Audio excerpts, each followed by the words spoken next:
Bismillahirrahmanirrahim. Assalamualaikum warahmatullahi wabarakatuh. Alhamdulillahirabbil alamin wa bihi nasta'in wa ala umuri dunya waddin. Wassalatu wassalamu ala asyrafil anbiya'i wal mursalin sayyidina Muhammadin wa ala alihi wa sahbihi ajma'in, amma ba'du. Halo teman-teman semua, kembali lagi pada acara Syiar Ramadan 2023, yang mana hari ini kita akan menyaksikan kajian Ramadan. Kajian Ramadan pada episode pertama tentunya sangatlah spesial, yang akan dibawakan oleh Bapak Kiai Haji Dede Kandar, SPDI. Kemudian tak lupa saya akan memperkenalkan diri. Nama saya Lutfi Nuril Awaliyah selaku host pada podcast kali ini. Tak akan berlama-lama lagi karena ini adalah episode pertama dan disayangkan untuk dilewatkan, maka saya akan berikan waktu kepada Ustadz Kiai Haji Dede Kandar SPDI untuk memberikan materinya. Padanya disilakan. Assalamualaikum warahmatullahi wabarakatuh. Alhamdulillahilladzi ja'ala ramadhana sahran mubarakan wa qiyama layalihi sunnatan wa siyama naharihi wajiban wa sawabal amali fihi maqbudatan mudha'afatan. Asyhadu an la ilaha illallah wahdahu la syarikalah wa asyhadu anna Muhammadan abduhu wa rasuluh alladzi la nabiyya ba'dah. Pertama-tama marilah kita panjatkan puji syukur kehadirat Ilahi Rabbi Allah Subhanahu wa taala, yang mana pada kesempatan hari ini tidak terasa kita sudah berada di hari ke-10 di bulan suci Ramadan. Salawat serta salam semoga senantiasa terlimpah curahkan ke Habibana wa Nabiyana Muhammad sallallahu alaihi wasallam beserta keluarganya, para sahabatnya, serta kepada kita selaku umatnya.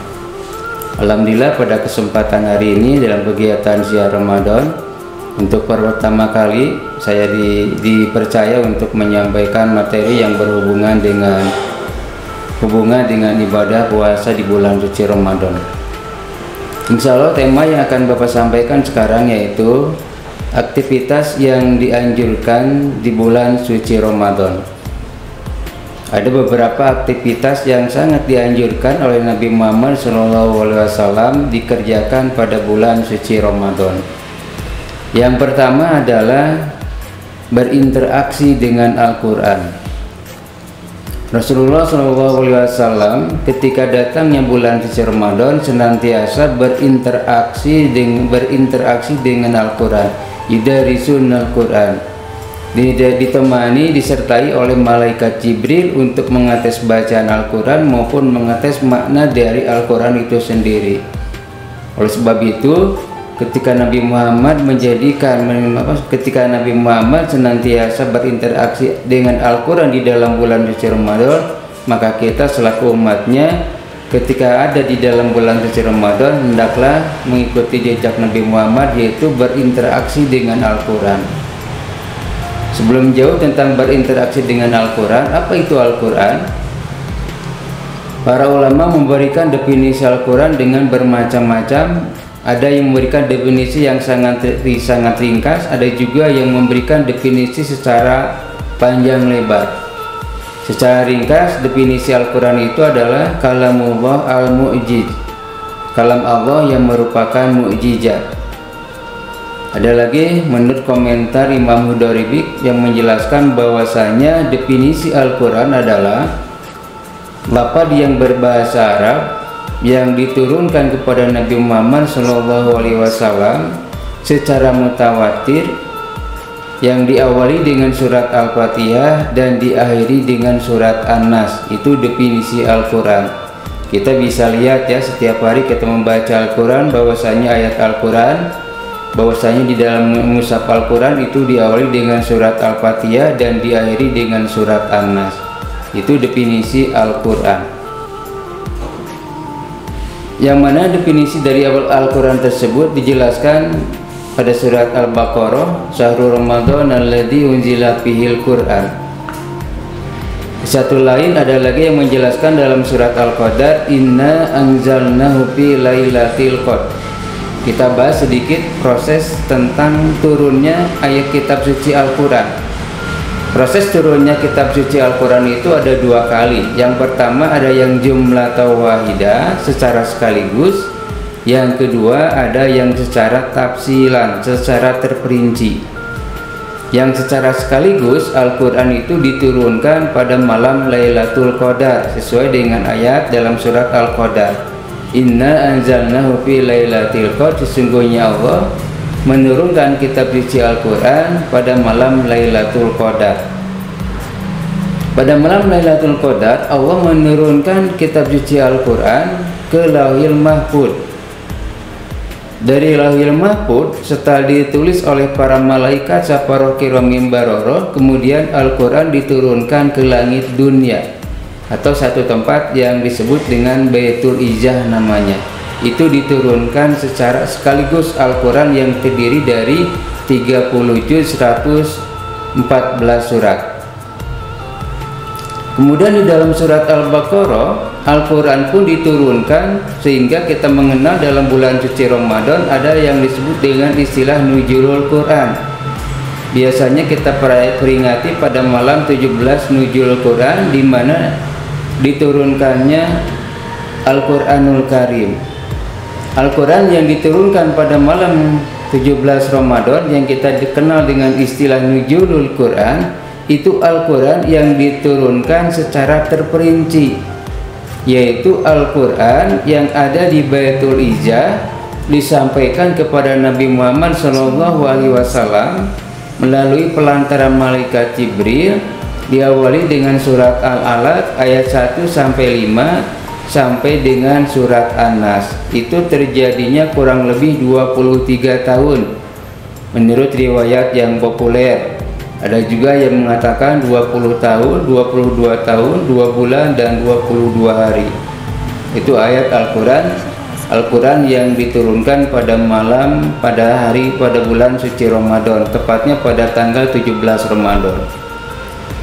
Oleh sebab itu, ketika kita sudah mengetahui bahwa Al-Quran itu sebagai pedoman hidup umat Islam, maka kita harus melihat apa yang dilakukan oleh Rasulullah SAW, di mana Nabi Muhammad SAW ketika berada di bulan suci Ramadan senantiasa berinteraksi dengan Al-Quran yang disertai dibarengi oleh malaikat Jibril.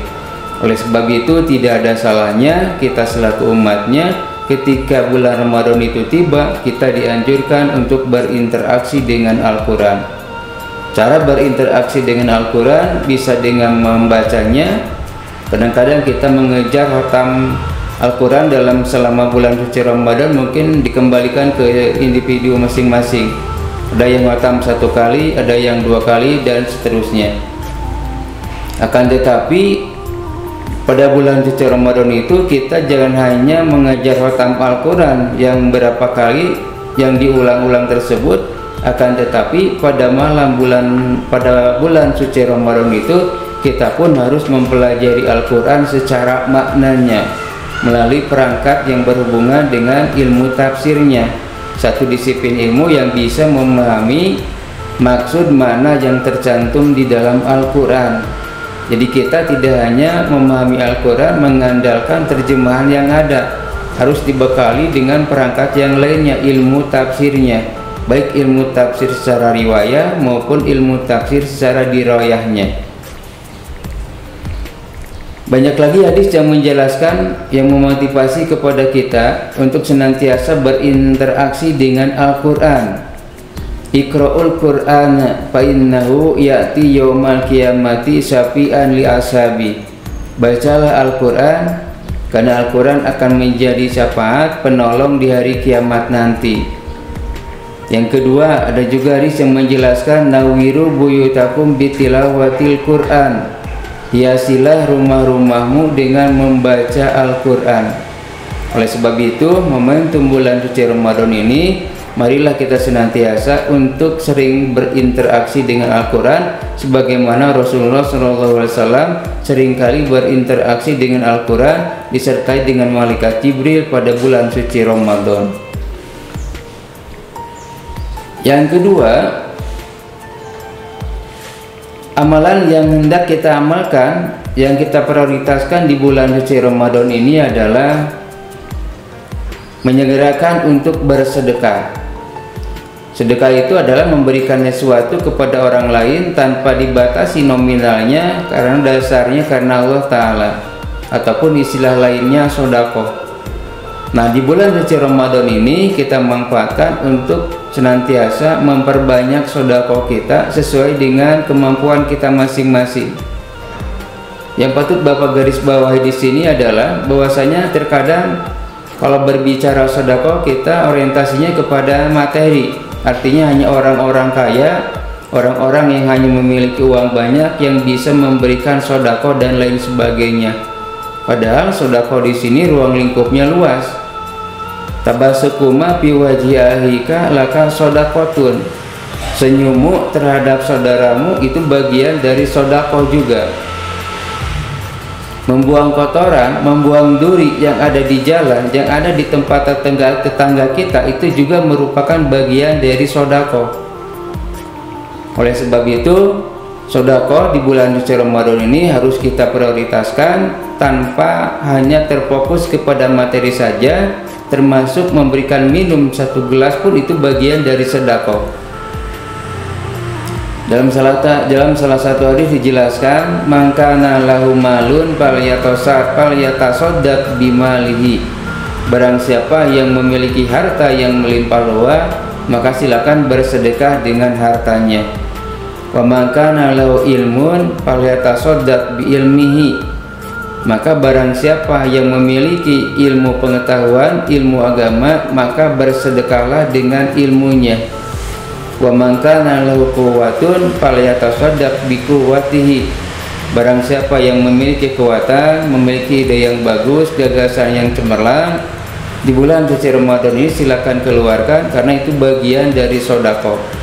Jadi intinya sodako harus kita gerakan, sodako harus kita laksanakan pada bulan suci Ramadan ini, yang mana Abdul sodakoti sodakatu fi Ramadan. Kalau kita melihat salah satu hadis diriwayatkan oleh Imam Tirmidzi, bahwasanya sedekah yang paling utama itu adalah sedekah yang dilaksanakan di bulan suci Ramadan. Di samping sedekah di luar bulan Ramadan pun kita boleh melakukannya, tetapi andai kata dilakukan pada bulan suci Ramadan, itu sedekah yang paling utama yang harus kita lakukan. Kemudian yang ketiga, aktivitas yang sangat ditekankan dilakukan pada bulan suci Ramadan adalah memperbanyak berdoa. Bagaimana lanjutan dari dari surat Al-Baqarah tentang ibadah puasa, kemudian disambung dengan ayat wa idza sa'alaka ibadi fa inni qarib ujibu da'watad da'i idza da'an. Nah, di mana Allah Subhanahu wa taala akan mengabulkan doanya orang yang berdoa memohon kepadanya, apalagi di dalam bulan suci Ramadan ini. Jadi gunakan bulan suci Ramadan ini untuk memperbanyak doa kepada Allah Subhanahu wa taala, dan Allah menjanjikan akan mengabulkan doa dari seseorang yang dimintanya. Kenapa kita harus berdoa kepada Allah? Tentunya setiap dari kita sangat memerlukan, mendambakan, mengharapkan sesuatu, baik yang berhubungan dengan urusan duniawi maupun yang berhubungan dengan urusan ukhrawi. Kita ingin mencapai urusan-urusan dunia, tentunya harus disertai dengan doa. Tidak cukup dengan usaha ikhtiar saja, tetapi harus diimbangi dengan doa. Termasuk ketika ingin memperoleh kebahagiaan akhirat, kita pun harus meminta kepada Allah melalui doa. Doa yang dikabulkan adalah doa yang dilakukan pada malam pada bulan suci Ramadan. Nah, kemudian dalam berdoa tersebut ada sebuah hadis yang diriwayat oleh Imam Sabah yang menyatakan ud'ullaha wa antum muqinuna bil ijabah. Berdoalah kepada Allah seraya meyakini bahwa doa tersebut akan dikabulkan oleh Allah Subhanahu wa taala. Jadi kalau kita memohon sesuatu kepada Allah, sertai dalam hati kita bahwa doa kita akan dikabulkan oleh Allah Subhanahu wa taala. Jadi jangan diharap doa kita dikabulkan andai kata dalam hati kita ada perasaan was-was, ada perasaan tidak mungkin doa kita dikabulkan oleh Subhanahu wa taala. Itu pasti tidak akan dikabulkannya. Jadi dalam permasalahan ketika kita berdoa, bari sertai hati kita itu meyakini bahwa doa kita itu akan diijabah. Dan kita pun harus meyakini bahwa Allah itu akan mengabulkan setiap doa yang dilakukan oleh hambanya. Ud'uni astajib lakum. Allah itu akan mengabulkan setiap doa yang dilakukan oleh seorang hambanya. Cuman kita harus tahu bahwa yang dimaksud dengan Allah mengabulkan doa itu kapan waktunya. Ya, para ulama mendefinisikan bahwa Allah mengijabah, mengabulkan permohonan doa yang dilakukan oleh seorang hamba itu dengan dua kategori, dengan dua catatan. Pertama, makna yang dimaksud ijabah itu adalah mengabulkan doa itu adalah dengan secara takjil. Takjil itu secara cash, kontan. Ketika kita memohon kepada Allah sesuatu, maka Allah akan mengabulkan secara kontan, secara cash, secara tajil di dunia ini. Kemudian mana yang kedua, Allah mengabulkan doa tersebut tetapi secara takhir.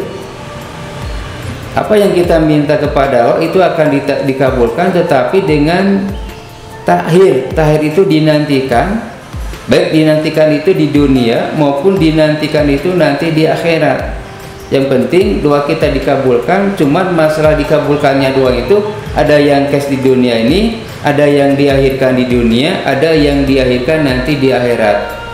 Cuman satu kunci ketika kita memohon kepada Allah, hati kita harus memiliki keyakinan bahwa setiap doa yang kita lakukan adalah akan diampuni oleh Allah, akan dikabulkan oleh Allah Subhanahu wa taala.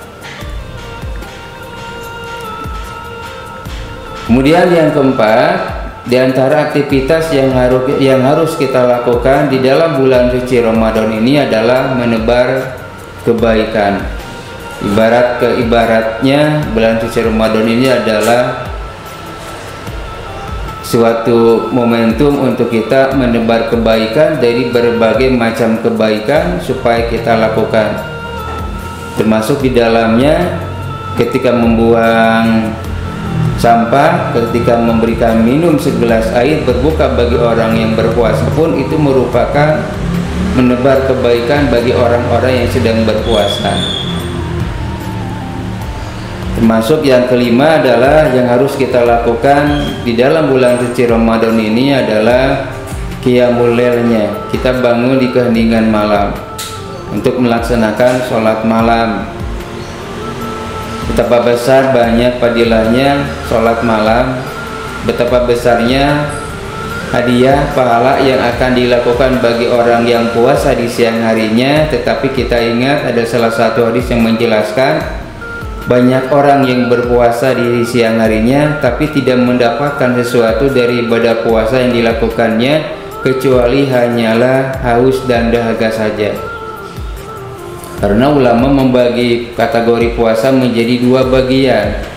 Satu, ada yang disebut puasa asghar, yaitu puasa yang hanya menahan diri dari makan, menahan diri dari minum, menahan diri dari hubungan suami istri, menahan diri dari hal-hal yang membatalkan puasa, hanya itu saja. Nah, itu termasuknya puasanya orang-orang asghar sekalipun dilakukan pada bulan suci Ramadan. Itu termasuk kategori orang yang berpuasa pada bulan Ramadan yang hanya menahan haus dan dahaga saja. Sedangkan jenis ibadah puasa yang kedua adalah ibadah yang menjaga seluruh hatinya, menjaga seluruh anggota badannya dari perbuatan dosa, dari perbuatan maksiat. Di samping menahan diri dari haus dan lapar, tetapi seluruh anggota badannya, lisannya, hatinya, tangannya ditahan, tidak melakukan hal-hal yang berbentuk kemaksiatan, menyakiti hati orang, menyakiti orang lain dan lain sebagainya. Makanya banyak orang yang berpuasa di siang hari tapi tidak mendapatkan dari ibadah puasanya kecuali hanyalah haus dan dahaga. Termasuk banyak orang yang melakukan ibadah malamnya tetapi tidak mendapatkan sesuatu dari ibadah malam yang dilakukannya kecuali hanyalah begadang saja, tidak mendapatkan sesuatu. Mungkin karena qiyamul lailnya tidak sesuai dengan ketentuan, ataupun karena ada gordon, ada tujuan-tujuan lain dari setiap ibadah lain yang dilakukannya. Kemudian yang terakhir yang harus kita lakukan, aktivitas yang harus kita lakukan di bulan suci Ramadan adalah bangun dari setiap malam. Yang jelas bangun di setiap malam itu pahalanya yang luar biasa, yang bila mana kita lakukan dengan niat yang ikhlas, tidak ada gordon, tidak ada tujuan dari tujuan yang lainnya, maka akan menghasilkan pahala yang luar biasa. Mungkin itu saja untuk penyampaian materi hari ini. Intinya aktivitas-aktivitas yang harus kita prioritaskan di bulan suci Ramadan adalah: 1. Berinteraksi dengan Al-Quran, 2. Bersedekah, 3. Membaca doa, 4. Menebar kebaikan, dan 5. adalah bangun di keheningan malam ataupun qiyamul lail. Itu saja yang dapat saya sampaikan. Dan Allah wa yakum ajmain. Wassalamualaikum warahmatullahi wabarakatuh. Baik teman-teman semua, kita sudah menyimak materi dari Ustadz Kiai Haji Dede Iskandar SPDI. Materinya sangatlah menginspirasi kita untuk terus berbuat kebaikan di bulan suci Ramadan ini. Tapi saya akan menyimpulkan sedikit dari materi yang tadi oleh Bapak disampaikan. Di antaranya poin-poinnya adalah: yang pertama, kita harus banyak membaca Al-Quran, yang mana Al-Quran itu merupakan kitab suci umat Islam atau umat Muslim di bulan yang suci ini. Kemudian yang kedua, lakukanlah sodakoh tanpa dibatasi dengan materi, seperti tersenyum dan menyingkirkan duri di jalan. Selanjutnya adalah perbanyak berdoa, walaupun kita tidak tahu kapan doa kita itu diijabah, karena cara mengijabah doa itu hanya Allah yang tahu, dan itu merupakan hak prerogatif dari Allah yang tidak bisa diganggu-gugat oleh kita sebagai umatnya. Dan selanjutnya adalah banyak-banyaklah menebar kebaikan seperti takjil yang sudah kita lakukan di hari-hari sebelumnya, ya. Kemudian yang terakhir adalah perbanyak qiyamul lail. Mungkin itu inti dari materi yang sudah Bapak sampaikan.